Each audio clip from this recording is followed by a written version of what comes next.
Olá, queridos irmãos, bom dia, boa tarde, boa noite ou boa madrugada para quem está me assistindo em diferentes horários. Que a graça do Senhor Jesus Cristo, o amor de Deus e a comunhão do Espírito Santo esteja com todos nós. Na meditação de hoje falaremos sobre os dois principais milagres de Jesus. Antes de começar, queridos irmãos, gostaria de pedir que vocês pausem o vídeo agora e curtam o meu vídeo. E aqueles que não se inscreveram no canal, aproveita e já se inscreva no canal. 1, 2, 3, já, pause. Já? Muito obrigado. Não esqueça de compartilhar o vídeo quando acabar. Quem quiser comentar nos comentários, fique à vontade. Então, vamos fazer uma oração para começar. Queridos amados, que o Espírito Santo me tome neste momento e me use como seu instrumento. Que eu seja apenas usado pelo Espírito Santo, que ele fale através de minha boca. Senhor Deus amado, abra a mente das pessoas que estão me ouvindo e a minha também, para que todos juntos possamos aprender e evoluir cada vez mais na sua fé e nos conhecimentos a respeito da sua mensagem, da sua vontade. Que assim seja sempre conosco. Amém. Queridos irmãos, há um milagre que é colocado como o principal milagre de Jesus, pois ele está citado nos 4 evangelhos. É o único milagre, que é quando Jesus multiplica os pães, né? E por que ele é considerado o principal milagre? Porque foi esse milagre que fez com que o povo naquele momento reconhecesse Jesus como Messias. Porque não foi isso que Moisés fez lá no deserto? Ele não fez cair o pão do céu, o maná? E Moisés disse que Deus mandaria um outro profeta como ele, mais até do que ele, né? Entendeu? Então, quando Moisés fez a profecia que viria outro como ele, tal, tal, falou as coisas, quando Jesus Cristo multiplica o pão, ele na realidade está demonstrando a mesma coisa que Moisés fez. Então, ali o povo judeu passou a aceitar Jesus realmente como Messias, né? Só que Jesus não era o Messias que eles esperavam. Eles esperavam que ele fosse um segundo Moisés, que liderasse o povo e libertasse do cativeiro dos romanos. Só que Jesus não veio para ser esse tipo de libertador, né? Primeiro ele veio redimir nós do pecado, ele veio libertar nós do pecado. E depois ele vai nos salvar. Ele vai voltar para nos salvar e nos libertar de vez do pecado. Mas ele veio para redimir os nossos pecados em primeiro lugar. Mas o povo de Israel não entendia isso, eles esperavam um outro tipo de Messias, né? E por isso, muitos acabaram rejeitando a Jesus por conta disso,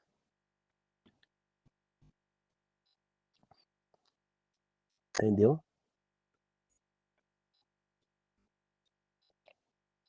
Então, é assim, mas é um milagre que fez com que Jesus fosse reconhecido como Messias. Mas existe um outro milagre que, que é muito importante também colocar como um dos principais, embora ele só é mencionado no Evangelho de João, né? Mas é um milagre que nos dá a certeza de que Jesus Cristo vai ressuscitar todos aqueles que já morreram, que é a ressurreição de Lázaro, né? Por quê? Até aquele momento já tinha ouvido falar de várias ressurreições, da filha da viúva pelo profeta Elias, do filho da mulher lá que ele falou que a mulher teria um filho e ele estava morrendo, morreu, e ela foi falar com Eliseu, e Eliseu ressuscitou o filho dessa mulher, né? O homem que ressuscitou ao cair na cova de Eliseu, né? Foi jogado lá morto e ressuscitou. As ressurreições feitas por Cristo, né? Ressuscitou o filho da viúva, a filha de Jairo, enfim, mas todos tinham acabado de morrer, né? Então, era uma coisa, mas ninguém havia sido ressuscitado já se decompondo, cheirando mal. Porém, Lázaro sim, ele foi ressuscitado 4 dias depois que morreu. Ele já estava fedendo, né? A própria irmã dele fala: ele está fedendo, meu senhor, já morreu faz 4 dias, né? E quando abriram a porta lá a pedra, empurraram, e aquele mau cheiro terrível, né? de que o ser humano cheira muito mal quando está em decomposição, né? Jesus Cristo fala, Lázaro, saia da sepultura, venha para fora, né? E Lázaro vem. Isso demonstra o quê?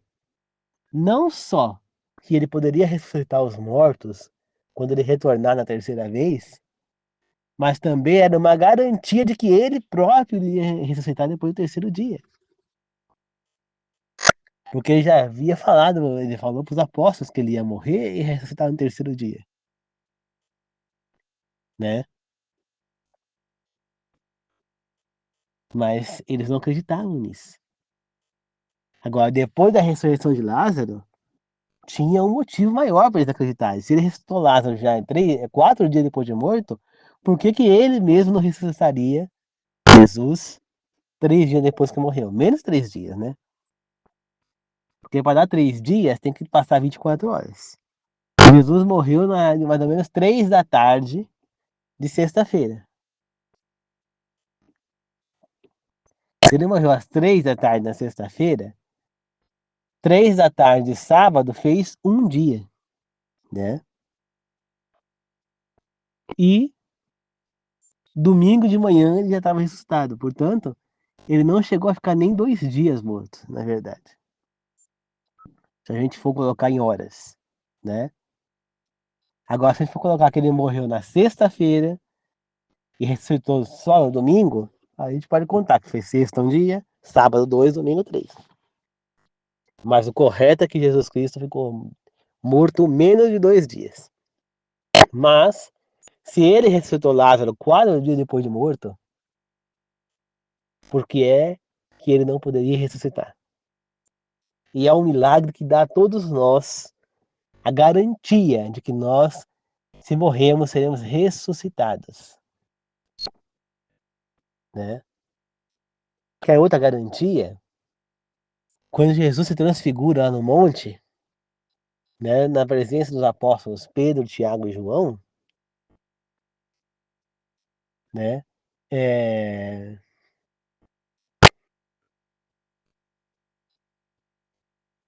Quem é que aparece para eles? Lá, Moisés e Elias. Elias foi levado para o céu vivo.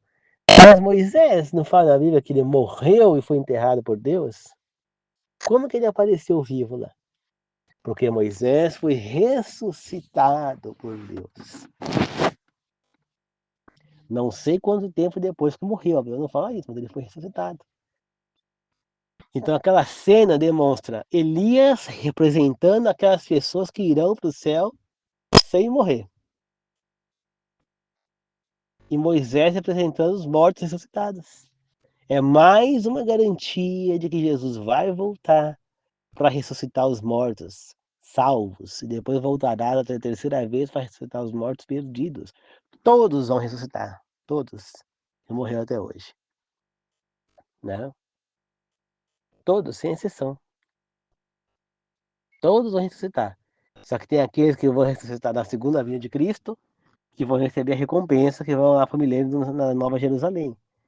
E tem aqueles que vão ser ressuscitados na terceira vinda de Cristo, no terceiro advento, que vai ser o para que seja cumprida a sentença, né, para receberem a punição pelos seus erros, né? Então nós teremos essas mais duas vindas de Cristo e duas ressurreições. Então, isso é uma comprovação, queridos irmãos, da promessa, né? Da pedra de Daniel, que destrói a estátua nos pés. Quando Jesus veio, nós já estávamos nos pés da estátua? Não. Quando Jesus veio a primeira vez, nós estávamos nas pernas, pois Roma ainda estava no poder, né?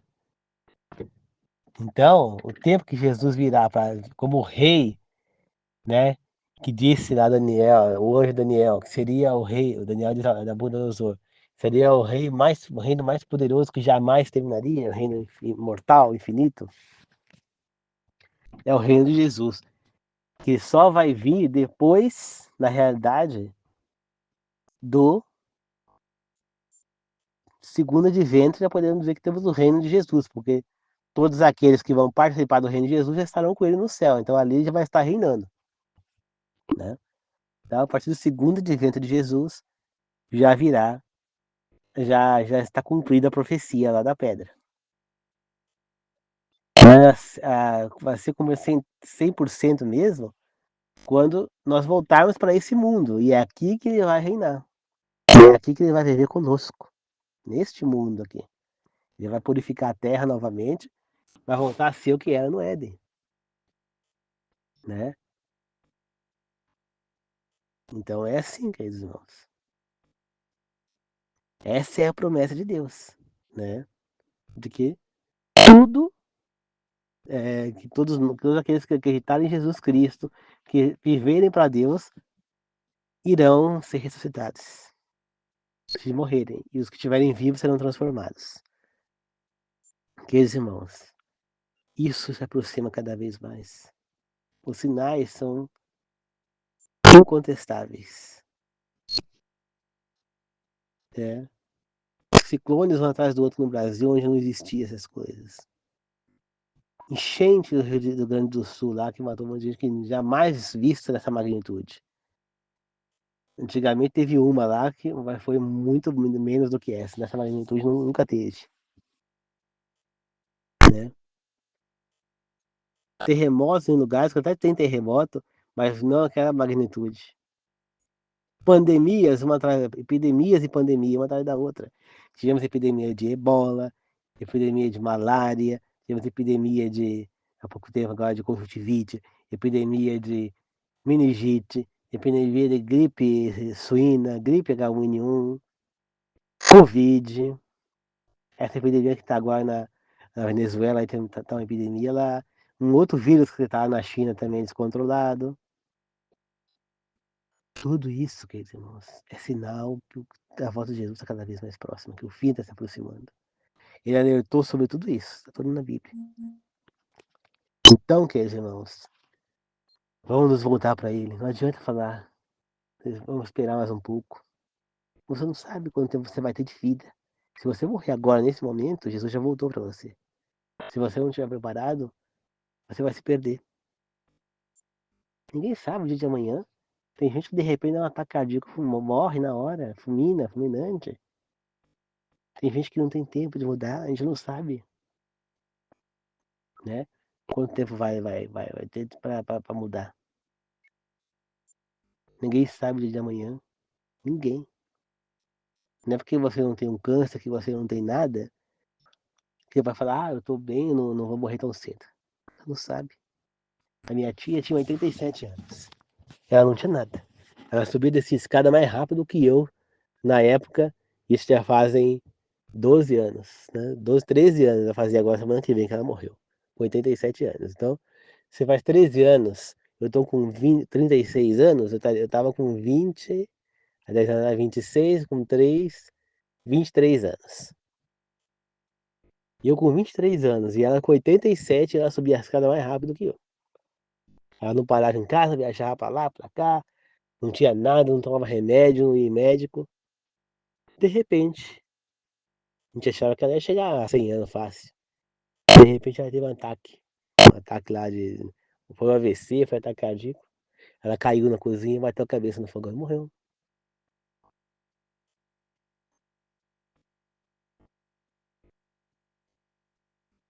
Morreu. Acho que ela esperava que ela ia morrer naquele dia? Não.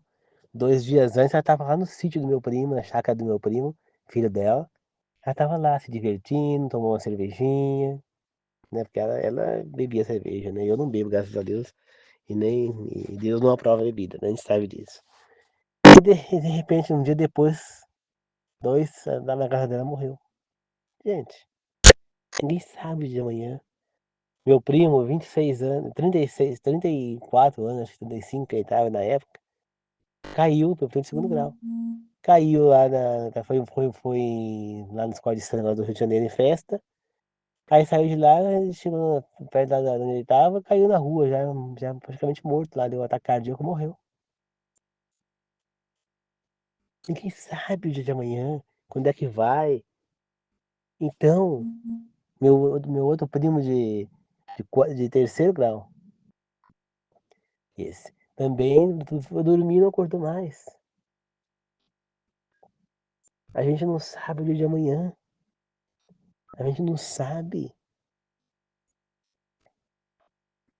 entendeu? A gente não sabe o que pode acontecer.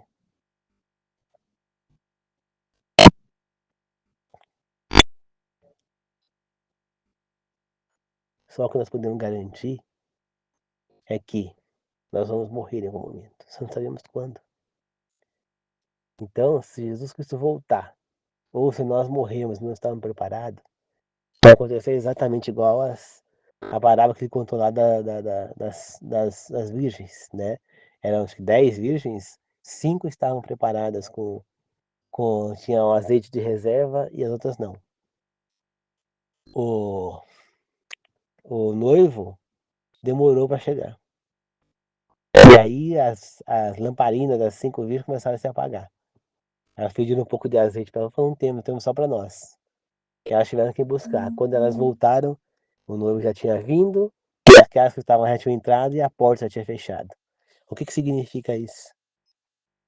Que enquanto elas caíram no erro, elas estavam preparadas ali, foram pegas sem estarem, foram pegas de surpresa, né? Estavam em pecado, aquelas 5. E aí veio Jesus e levou as 5 que estavam preparadas, 5 pessoas. E aí a porta da graça se fechou. A porta do cativeiro se fechou. E essas pessoas estavam dentro do cativeiro. E lá ficaram presas. A porta da graça se fechou e elas perderam a salvação. É isso que essa parábola ensina. Estejamos preparados, porque Jesus está voltando. E se você não estiver preparado, você vai para o lago de fogo e enxofre e terá a morte eterna. Não adianta espernear, não adianta chorar, não adianta você querer se explicar, não terá desculpa. Você tem acesso à Bíblia para todos os lados, você pode comprar Bíblias, tem várias versões, você pode baixar aplicativos no celular com várias versões, tem Bíblia com comentários, tem Bíblia cronológica, tem Bíblia de estudo. Você não tem desculpa, tem canais falando, tem televisão, tem canais do YouTube como o meu, a gente pregando, pessoas missionárias, mensageiros como eu, pregando, chamando atenção. Não terão desculpa para falar não sabia, vocês sabiam sim. Vocês não quiseram abrir mão do mundo. Vocês preferiram duvidar para viver no mundo. Não que vocês não sabiam. Vocês não têm desculpa. Hoje em dia você tem acesso a todo lado da palavra de Deus. Olha no tempo dos apóstolos e depois deles ali, você não tinha nada, você não tinha acesso à palavra de Deus, aos escritos. Ou você acreditava ou acreditava. Hoje, todo mundo tem acesso a todos os manuscritos do Novo e do Velho Testamento. Cabe a nós estudarmos, cabe a nós sabermos a verdade que está ali oculta. Estudar, querer realmente servir a Deus. Não basta que você fale, eu quero servir a Deus, mas não quero ir do mundo. Tem gente que fala, Deus é maravilhoso, Deus é isso, aquilo outro, Deus é Pai, canta louvores, fala de Deus acima de tudo, mas não deseja abrir mão do mundo para ficar causa dele. Não é o suficiente. Tudo que a pessoa já ouviu falar que Deus fez, não é o suficiente a pessoa saber que Deus é maravilhoso, feito que Deus tenha feito, não é o suficiente essa saber sobre isso, sobre Deus, para abrir mão do mundo. Tem pessoas que preferem seguir no mundo, comendo o que não deve, bebendo o que não deve. Tem pessoas que não guardando o sábado. Pessoas que preferem viver no mundo do que servir a Deus por completo. Então essas pessoas, elas conhecem a Deus, amam, até louvam a Deus, mas não estão com Deus. E vão para o lago de fogo. Por que que vão? porque estão rejeitando. Agora, se a pessoa nunca ouviu falar de Deus, das coisas, Deus vai, que nem, por exemplo, a pessoa não conhece agora do sábado, que não podia comer carne imunda, Deus vai perdoar. A pessoa vai ser salva por ignorância. Porque Deus não vai cobrar algo que a pessoa não sabia. Só que as pessoas hoje em dia têm como saber. Tem acesso para todo lado. A pessoa não vai atrás porque não quer. Se Deus vê que a pessoa está rejeitando coisas por conta de querer na mão do mundo, corre o risco de a pessoa não ser salva. A pessoa não pode querer o mundo, tem que querer a Deus. Se alguém está te falando algo que você não conhecia sobre Deus, é simples. Vai atrás para saber se é verdade. Se for verdade, siga. Se não for, siga em frente. Mas você tem que querer. Se você quer servir a Deus e alguém está te apontando uma verdade de Deus que você não conhecia, o mínimo que você tem que fazer é querer ir atrás para saber se é verdade ou não. E não simplesmente negar. Porque você não quer abrir mão do mundo. Tem gente que prefere ficar comendo carnes imundas, prefere ficar ah, vivendo é, como é que fala? Vivendo a vida errada, sofre consequências terríveis, tem doenças terríveis e não larga do mundo. Vai falar, deu doença porque comeu errado, porque comeu comida errada, não sei o que, porque comeu comida muita coisa, deu câncer de reto, não sei o que. Não, é a comida errada que você está comendo. Se Deus orientou que não comesse, é porque mal terrível a fazer para você. Você acha que Deus. Então, se você acha que Deus é que isso aí é besteira, isso significa que você acha que Deus simplesmente colocou para você não comer as carnes imundas porque era. Era. Porque Deus não queria que você comesse isso, algo gostoso, porque Deus não, queria impedir você de comer algo que é bom? Não, claro que não. Se Deus fosse assim, eu preferia ser ateu. Entende? Então não é isso, não. Deus, ele proibiu comer certas coisas porque faz muito mal pra gente. A nossa alimentação correta seria vegetariana, mas ele tolerou. Tolerar não significa que é certo, mas significa que é tolerável, que ele não vai condenar por isso. Mas não quer dizer que não vai fazer mal pra gente também. Agora, tem certas coisas que já foi tão mal que Deus não teve como tolerar. E por isso ele está pedindo que nós não façamos. Será que é pedir demais que Deus está pedindo pra gente? Vamos acordar, gente. Tá bom? Vamos fazer uma oração. Querido Deus amado, que o Senhor possa, neste momento, abrir a nossa mente, possa fazer com que nós todos que estejamos me ouvindo, ou que também as pessoas que não estão ouvindo, mas estão inscritas no meu canal, que possam cair na, cair na verdade, que a ficha possa cair, como falam, que essa pessoa possa compreender e perceber que Deus é amor, que Deus ele só quer o nosso bem, que se ele proibiu algo é porque faz muito mal pra gente. Que as pessoas possam cair na real, que possam perceber que o quanto faz mal certas coisas para nossa saúde. Que queiram procurar deixar o corpo purificado, e o corpo é o templo do Espírito Santo. Só que para ele habitar tem que estar limpo, puro. Porque se o corpo não tiver, o Espírito Santo não pode morar. Que assim seja, meu querido Deus. Que possamos servir a sua vontade cada vez mais. Que possamos estar cada vez mais vivendo de acordo com o que o Senhor pretende de nós. E que possamos alcançar saúde, possamos alcançar as pessoas que estão no caminho errado para trazermos a Ti. Usa-nos, Senhor, como seus mensageiros, como seus missionários, Pai. Que assim seja. Amém. Obrigado, queridos irmãos, que a graça de Jesus Cristo, o amor de Deus, o comunhão do Espírito Santo seja com todos nós. Que assim seja, eu agradeço e glorifico. Amém. A paz do Senhor a todos. Falou, queridos irmãos. Até mais. Que Deus abençoe. Quem estiver trabalhando, que chegue em casa em segurança. Amém.